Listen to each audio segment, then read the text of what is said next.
calm blue sky over Brisbane is in stark contrast with the muddy chaos on the streets below. With the Brisbane River reaching its highest point since 1974, whole suburbs have been submerged and cut off from the rest of the city. It's the worst flood in over 30 years. Advertised street, the street sign saying Hughesler Terrace is the only thing you can see. Like, the water is still at that level, at the top of a street sign.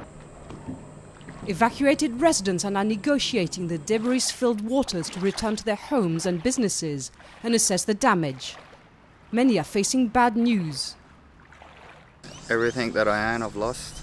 I've been up all night, watching the water. It just keeps rising. It's actually dropped now, but they reckon this afternoon it's going to rise again. Dwayne McKinley plans to stay at his house and start cleaning up the damage in his living room and garage. But with tens of thousands of properties affected, others are feeling extremely lucky. We were expecting to go completely underwater, but it didn't actually happen. There's water out the back, but it didn't come into the shop we're hoping. We're just all ready now to come back in and get the shelves restocked and get on our way again. Meanwhile, evacuation centres across the city are providing food and shelter to weary residents, as well as a place to sit down and digest the chaos of the last few days.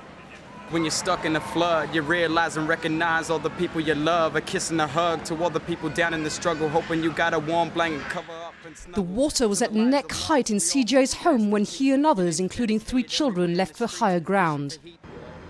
Now, with the waters still high and power cuts across the city, many are not sure when they'll be able to return home. But everyone knows this is just the first phase.